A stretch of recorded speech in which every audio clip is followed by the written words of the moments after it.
which I have so arranged that I can observe the window.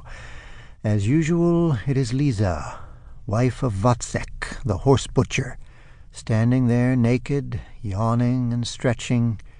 She's just got up. The street is old and narrow.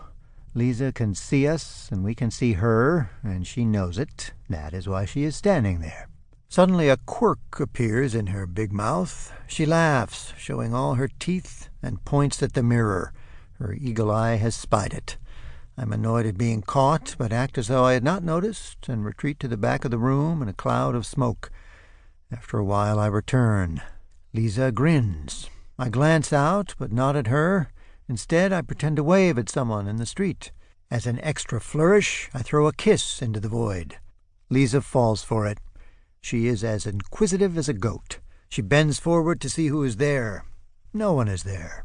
Now I grin. She gestures angrily at her forehead with one finger and disappears. I don't really know why I carry on this comedy. Lisa is what is called a terrific figure of a woman, and I know a lot of people who would gladly pay a couple of million to enjoy such a spectacle every morning. I, too, enjoy it, but nevertheless it irritates me that this lazy toad, who never climbs out of bed until noon, is so shamelessly certain of her effect. It would never occur to her that there might be men who would not instantly want to sleep with her. Besides, the question does not even greatly interest her. She only stands at the window with her black pony-tail and her impertinent nose, and swings her first-class Carrara marble breasts like an ant waving a rattle in front of a baby. If she had a couple of toy balloons, she would happily wave them. It is all the same to her.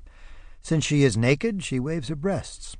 She is just completely happy to be alive and to know that all men must be crazy about her, and then she forgets the whole thing and goes to work on her breakfast with her voracious mouth. Meanwhile, Wozzeck, the horse butcher, is slaughtering tired old carriage nags. Lisa appears again. Now she is wearing a false mustache and is beside herself at this witty inspiration. She gives a military salute, and I assume that she is so shameless as to have her eye on old Knopf, the retired sergeant major whose house is next door. But then I remember that Knopf's bedroom window opens on the court, and Lisa is artful enough to know that she cannot be observed from the few other neighboring houses. Suddenly, as though a reservoir of sound has burst its dike, the bells of St. Mary's begin to ring. The church stands at the end of our alley, and the strokes resound as though they fell straight from heaven into our room. At the same time, I see outside the other office window, the one that faces on the court, my employer's bald head gliding by like a ghostly melon. Lisa makes a rude gesture and shuts her window. The daily temptation of St. Anthony has been withstood once more. Georg Kroll is barely 40, but his head is already as shiny as the bowling alley at Bowles Garden Restaurant. It has been shiny as long as I have known him, and that is over 5 years.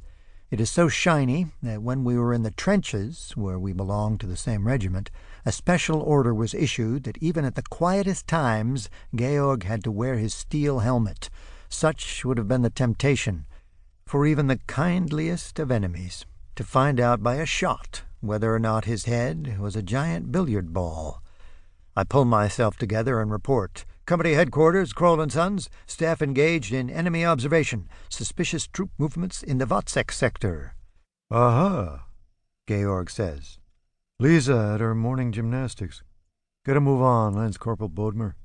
Why don't you wear blinders in the morning like the drummer's horse in a cavalry band, and thus protect your virtue? Don't you know what the 3 most precious things in life are?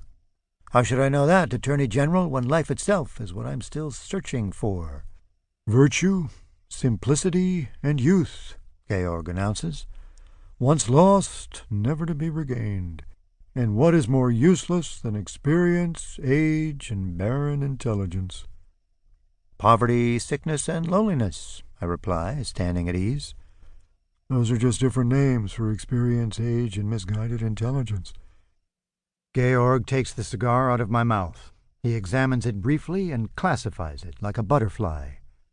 Booty from the metalworks. He takes a beautifully clouded, golden-brown meerschaum cigar holder out of his pocket